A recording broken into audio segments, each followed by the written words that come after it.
4 दिन से लगातार जोरों की बारिश हो रही थी और शांतिपुर जंगल के जानवर अपने अपने घरों में कैद थे। तब सभी ने एक योजना बनाई कि वो सभी मिलकर सीमा बकरी से कहानी सुनने जाएंगे और फिर सभी पहुंच गए बकरी के डेरे पर। सीमा बहन, पिछले 4 दिन से बारिश रुकने का नाम ही नहीं ले रही और हम सभी घर पर बैठे बैठे बोर हो रहे थे, इसीलिए चले आए तुम्हारे पास। तुम सबने बहुत अच्छा किया। भाइयों, आज मैं तुम्हें बहुत दिलचस्प कहानी सुनाऊंगी। आज से कुछ समय पहले रश्मि शेरनी की ये आवाज जंगल के कोने कोने में गूंजती थी। वो बूढ़ी बीमार बस यही पुकार लगाती, वो आएगा। जुल्मों से बंधी इस मजबूत डोर को वो अपने पंजों से तोड़ देगा और खुशहाली कायम करेगा। वो आएगा मजबूरों की दुनिया में एक सहारा बनकर। रश्मि के दिल दहलाने वाले अल्फाज जानवरों के दिलों को छलनी कर देते थे। लेकिन सीमा बहन, वो ऐसा क्यों कहती थी? वो किस जुल्मों की बात कर रही थी? पाशा नाम का एक बाघ, जिसका नाम सुनकर ही जानवर कांपते थे, और उसका बेटा और वो जुल्मों की आखिरी हद तक जानवरों पर अत्याचार करते थे। पाशा और उसके बेटे ही अब इस जंगल के राजदार थे। ना जाने रश्मि की पुकार भगवान कब सुनेगा और कब हम चैन की सांस लेंगे।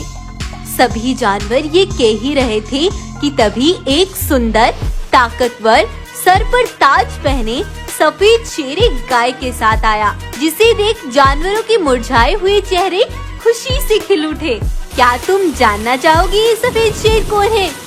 हाँ सीमा, अभी तो कहानी में इंटरेस्ट आया है। ये है बगीरा और रश्मि का बेटा शिवा। बहुत उम्र बीतने के बाद बगीरा और रश्मि को एक बेटा पैदा हुआ, जो कि इस जंगल का नया राजा घोषित होता।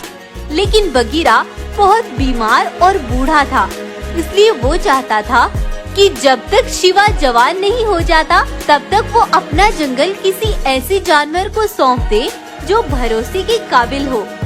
वहीं बगीरा के जंगल में 2 दोस्त पाशा बाघ और रघु शेर रहते थे। दोनों बहुत ही ताकतवर थे। अगले दिन बगीरा ने सभी जानवरों को एक सभा में बुलवाया।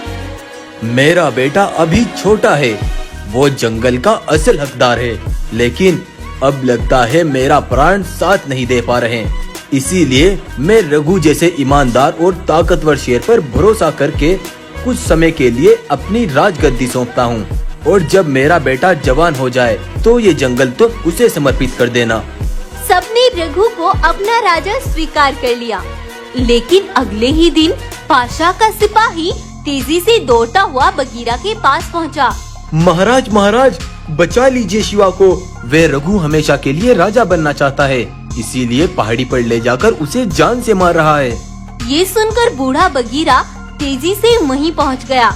वहां जाकर उसने देखा शिवा कहीं भी आसपास नहीं था और पाशा और उसके सिपाही मिलकर रघु को मार रहे थे।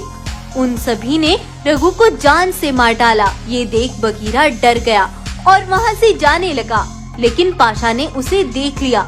आज पाशा ने एक नहीं बल्कि 2 खून किए।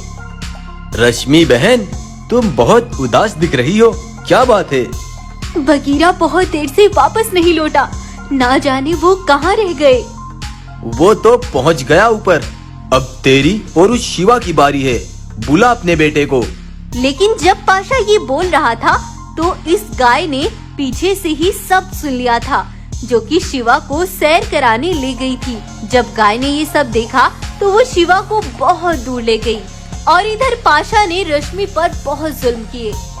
तो वही था ये शिवा, जिसकी पुकार रोज रश्मि करती थी। मेरा बेटा शिवा, मेरा बेटा, मैं हमेशा कहती थी ना, तुम लौटोगे, तुम लौट आए शिवा। फिर आगे क्या हुआ सीमा बहन? जब शिवा को पता चला कि उसकी माँ पर जुल्म करने वाला और उसके बाप का हत्यारा जिंदा घूम रहा है, तो वो गुस्से से भर आया। उसने जितने जुल्म करने थे कर लिए, अब उसके मरने का समय आ गया है। बेटा वो बहुत जालिम है, मैं तुम्हें उसके पास नहीं जाने दूंगी। रश्मि, तुम्हें अब चिंता करने की बिल्कुल जरूरत नहीं है, क्योंकि शिवा की महानता और होशियारी देखकर एक तांत्रिक ने शिवा को ये शक्तिशाली ताज दिया है जिसकी शक्तियों से शिवा कुछ भी कर सकता है। तब शिवा बदले की आग में दौड़ता हुआ जाता है और अपनी शक्तियों से पाशा और उसके बेटे पर वार करके उनके जुल्मों का अंत कर देता है। एक गद्दार धोखेबाज जालिम पर बदला लौट के आया। शिवा ने एक बार फिर से अपने जंगल को जुल्मों से बचाया। तो दोस्तों, आपको सीमा बकरी की ये कहानी कैसी लगी कमेंट करके जरूर बताएं। और कहानी अच्छी लगी हो तो लाइक करें, चैनल को सब्सक्राइब करें और हमें मोटिवेट करें। Thank you so much for watching.